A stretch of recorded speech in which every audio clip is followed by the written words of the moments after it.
Olá, bem-vindos ao Melhor e Mais Justo, esse espaço para a gente pensar temas importantes para o país, ajudando a qualificar o debate, procurando saídas para questões que tocam diretamente a nossa vida individual e coletiva.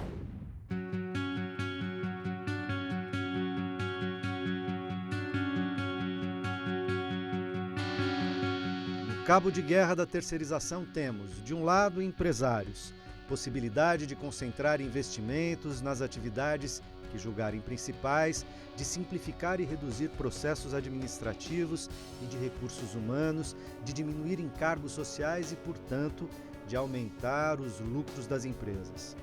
De outro lado, os trabalhadores, que enfrentam risco de precarização dos empregos e das relações de trabalho, de perda de capacidade de organização e mobilização e, em muitos casos, risco de diminuição de salários e benefícios e ainda aumento da jornada. Nessa atual batalha, o Congresso Nacional votará em favor do capital ou do trabalho, do aumento dos lucros das empresas ou da preservação de direitos dos trabalhadores. Esse é o assunto do debate que começa agora no Melhor e Mais Justo. E para discutir esse assunto, convidamos Jorge Luiz Souto Maior, jurista e professor livre-docente de Direito do Trabalho brasileiro na Universidade de São Paulo, Clemente Gans Lúcio, sociólogo e diretor técnico do Departamento Intersindical de Estatística e Estudos Socioeconômicos, o DIESE. Bem-vindos. Com o apoio de uma bancada patronal fortíssima, o presidente da Câmara dos Deputados, Eduardo Cunha, do PMDB do Rio de Janeiro, conseguiu em poucas semanas articular parlamentares e levar a voto o projeto de lei 4330, que tramitava há 11 anos no Congresso Nacional. O projeto, que pretende expandir a terceirização para qualquer atividade profissional, foi aprovado na Câmara em abril. Desde então, aguarda encaminhamentos no Senado. Politicamente, como é que vocês analisam a votação da Câmara feita a toque de caixa? O que significa a reativação desse debate nesse momento, num momento de crise política, de fraqueza política do governo, de instabilidade econômica? Como é que você lê essa situação? Eu leio da mesma forma como você já adiantou na sua pergunta, né? No sentido de que é uma oportunidade política. Na verdade, não houve nenhuma alteração da economia, nenhuma alteração que justifica, do ponto de vista técnico, você pensar a salvaguarda ou a salvação, digamos assim, das empresas por meio desse mecanismo de terceirização, que não é nem novo, né? É uma coisa antiga, e é uma reivindicação antiga, inclusive, do setor empresarial, e que é um projeto que é, portanto, desarquivado, não por uma razão que se explique, digamos, de algum fato novo, mas que se explica, fato novo do ponto de vista econômico, né? Mas que se justifica exatamente por uma oportunidade política, ou seja, um sentimento de que este instante político, da forma como o Congresso a configuração do Congresso está posta. E a correlação de forças com o Executivo. Com o Executivo, você tem a oportunidade de levar adiante este projeto conseguir a votação favorável desse projeto, tanto que passou, como você disse mesmo, a toque de caixa, né, na Câmara dos Deputados, e agora só que há um outro jogo político agora no Senado. Vamos ver como isso se coloca. O Senado recebeu com algum cuidado, né? Inclusive dizendo que não ia fazer o debate de maneira tão assodada quanto foi feito na Câmara. Clemente, você pessoalmente e o próprio DIESE, né, como uma instância intersindical, a gente sabe que os sindicatos, a maioria deles, embora não todos, há uma central, pelo menos, que com representação no Congresso Nacional, que é a Força Sindical, que apoiou o projeto de terceirização, depois voltou atrás e houve uma certa unificação, né? Como é que você lê essa situação e esse debate político, não apenas a dimensão técnica, que ainda vamos conversar aqui mais? Bom, primeiro que é um processo no Congresso, como já foi observado, de mais de uma década, no qual a questão da terceirização vem sendo tratada especialmente pelo setor patronal, que toma iniciativa para fazer o processo andar no Congresso. Os trabalhadores também tomaram iniciativa no sentido de limitar a terceirização, mas fruto da ação sindical, fruto da ação da própria Justiça do Trabalho, várias práticas que predominam nas relações entre empresas que terceirizam trabalho vêm sendo coibidas, gerando para as empresas passivos trabalhistas que não são pequenos, porque predomina uma prática de precarização do trabalho, de diferenciação salarial, que os sindicatos, ou na luta, na greve, na pressão, ou a justiça reconhecendo essa desigualdade, tem conferido o direito aos trabalhadores, gerando passivas empresas. E isso tem levado as empresas a trazer o problema da terceirização como uma prioridade. Então, as organizações patronais declaram sua prioridade por regular a terceirização, o que na prática para eles significa lhes dar o direito de terceirizar qualquer tipo de atividade, coibindo dessa maneira, por meio da lei, que a justiça venha colocar limites à prática da terceirização. E isso é o que está em disputa no Congresso. Por alguns anos, as empresas vêm fazendo, os empresários vêm fazendo essa iniciativa, realizando, portanto, uma articulação no Congresso especialmente, visando dar celeridade ao processo. Fizeram isso a partir de 2011 de forma continuada. As centrais sindicais, observando a mobilização dos empresários, tomou a iniciativa de propor uma negociação quadripartite, empresários, trabalhadores, Congresso e Poder Executivo, e que foi a negociação que antecedeu esse processo legislativo. Nós conseguimos, o ano passado, impedir que o processo avançasse no período pré-eleitoral, com o compromisso que só no próximo ano, neste ano, portanto, em 2015, o processo fosse retomado. E aí a novidade é que o presidente da Câmara toma iniciativa de fato, dar celeridade, não permitindo uma conclusão de um processo de debate, na qual afunilou em grande medida uma intransigência patronal, no sentido de dizer que não estariam dispostos a nenhuma regulação referente ao limite da terceirização. Para eles, o fundamental no Congresso é que a legislação garanta a terceirização para qualquer atividade. Nós consideramos esse ponto um ponto central, ele é o determinante no projeto. Até porque, né, Clemente, quer dizer, a terceirização, embora você não tenha lei e falta regulamentação, mas a terceirização da chamada atividade meio já é permitida no Brasil para algumas funções, para algumas atividades. Ela já conta com algo perto de 12 milhões de trabalhadores terceirizados.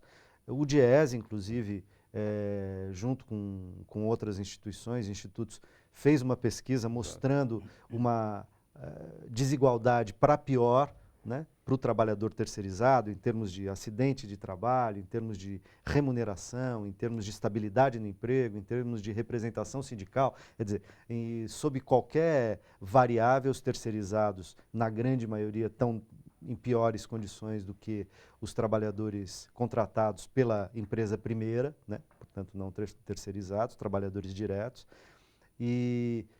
Mas a terceirização para a atividade meio já é uma realidade. O que os empresários estão fazendo é tentar estender para qualquer atividade, o que torna, para o leigo, eu diria, para a população, para a maior parte, dizer o seguinte: uma indústria, por exemplo, que pode terceirizar toda a sua atividade, se ela terceirizar toda a sua atividade, ela deixaria de ser uma indústria, tá certo? Ela passa a ser uma intermediária da ação, da atividade produtiva. Dá para falar isso, Jorge? Eu só queria acrescentar duas coisas, se me permite. Fica à vontade. Primeiro, do ponto de vista político, do momento político, a gente não pode esquecer que houve uma fragilização também do Executivo, nesse histórico, que diz respeito à participação, à realização da Copa no Brasil. Eu vejo isso como um legado da Copa, porque a vinculação que se teve que fazer com grandes empreiteiras para a realização das obras, para a realização da Copa, foi digamos assim, um ajuste também com a terceirização, né? Porque essas empresas só lidam com a lógica da terceirização. E havia um encaminhamento muito forte do Ministério do Trabalho e do Emprego antes disso, e o Ministério Público do Trabalho também, de combate à terceirização na construção civil. E isso se desfez, né? Como passe de mágica no momento da Copa. Se flexibilizou na Copa. E com o efeito, assim, já que não... Sob o pretexto de que senão não daria tempo de concluir as obras. Não daria tempo, e depois nessa abertura dessa porta veio uma reivindicação da terceirização em todos os planos, em todos os níveis da atividade econômica. E do ponto de vista de abertura de portas, também tem esse problema que eu acho do ponto de vista histórico, assim, a gente ter naturalizado, de certo modo, a terceirização na atividade meio. Ou seja, considerando, bom, atividade meio pode, né, desde a súmula 331, né, de 1993 do TST, uma grande discussão que houve na época, inclusive, e aí chegaram a esse meio termo da possibilidade da terceirização na atividade meio, como que sendo, digamos assim, a saída menos pior, ou a saída possível diante de uma possibilidade de algo pior, né? Só que houve uma naturalização de que a terceirização é um processo válido nas relações de trabalho. E o que a gente assistiu ao longo desses últimos anos, desde 93 para cá, é a precarização muito forte da classe trabalhadora no que se refere aos trabalhadores terceirizados, mas que fragiliza a classe trabalhadora como um todo, né? Porque se você tem ali um setor, né, fragilizado, a classe trabalhadora como um todo se vê fragilizada na perspectiva de que um setor que consiga avançar mais está submetido à ameaça da terceirização, de certo modo. Ao fantasma da terceirização. Ao fantasma do dito popular, né? Como o desemprego é um fantasma, né, que impede lutas sindicais, ou seja, sempre uma situação, o mal menor aí é uma coisa que é um mal maior, na verdade, para a classe trabalhadora. Então, a terceirização nesse período... Eu referi o dito popular, a ideia de onde passa um boi, passa a porteira, que passa um boi, passa uma boiada. Ao permitir a terceirização, você abre essa perspectiva de maneira, como possibilidade, né, ali no horizonte, para essa reivindicação que agora se torna realidade, está no Congresso Nacional, com chance. Na Câmara foi aprovado, no Senado parece que o jogo é um pouco mais difícil para aquilo que desejava o presidente da Câmara, por exemplo, mas de todo modo com possibilidades de passar, se não do modo como está, trazendo mais prejuízos aos trabalhadores, quer dizer, intensificando o grau de terceirização no país. Só para completar então minha resposta rapidinho. E como não se vai falar isso explicitamente, né, que nós estamos querendo precarizar ainda mais a classe trabalhadora, se vende a ideia de que se está fazendo algo benéfico à classe trabalhadora, mas a contradição em termos é muito forte, porque, como você mesmo disse, se uma empresa terceiriza a sua atividade fim, ela, na essência, deixa de ser uma empresa, né? Ela é ela como intermediadora de mão de obra, assim, pura e simples, a própria empresa. Então, é uma coisa que quebra na essência. Mas a essência não é essa, a essência é outra. A essência é como você conseguir explorar mais a força de trabalho, né, sem dar o retorno dos direitos sociais na amplitude em que isso se dá do ponto de vista constitucional. Ou seja, é uma forma de tentar minar o projeto constitucional e de minar a eficácia da CLT, tão mal entendida e tão maltratada ao longo desses tantos anos, exatamente por esses que agora defendem, de certo modo, que a terceirização será benéfica para os trabalhadores, porque eles terão todos os seus direitos garantidos. Clemente, a gente não está vivendo uma situação que parece às vezes bizarra, né? Quer dizer, a gente está retomando discussões, né, que pareciam relativamente pacificadas, até teoricamente, na relação capital e trabalho. Quer dizer, há algumas décadas no Brasil, sobretudo a partir da redemocratização, parecia que, embora essa tensão de classe, da relação capital e trabalho esteja sempre presente, que pelo menos o nível básico admitido como mínimo seria a CLT, né? Quer dizer, afrontar a CLT não é retomar a níveis de discussão da relação capital-trabalho de quase um século atrás. Nós estamos regredindo desse ponto de vista no Brasil, ou tendo a chance de um ataque retrógrado nesse nível? Eu acho que tem às vezes na sociedade nós entendemos que as conquistas elas são patamares imutáveis. O que a gente não percebe é que numa sociedade capitalista como a nossa, as coisas estão em disputa o tempo todo.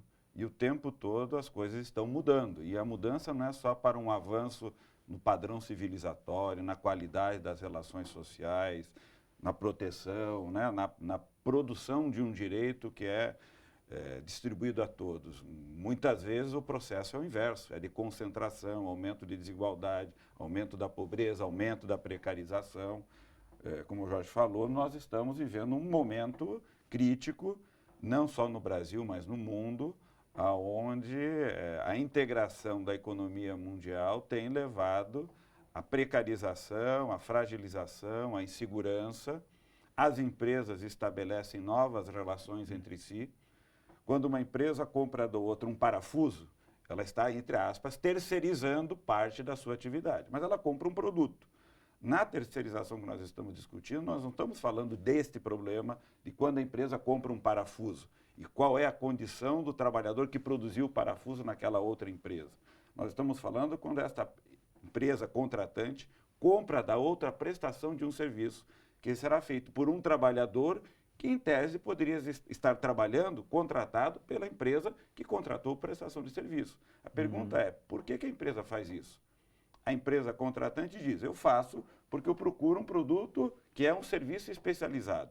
Aquela empresa que eu estou contratando vai me entregar um serviço que é especializado. Ela preparou sua força de trabalho, uma competência que está me entregando em um serviço. O que nós observamos, e aí a ação sindical e a justiça muitas vezes observa, é que na prática não é isso. O que ela está entregando, na verdade, é força de trabalho. Força de trabalho em que condições?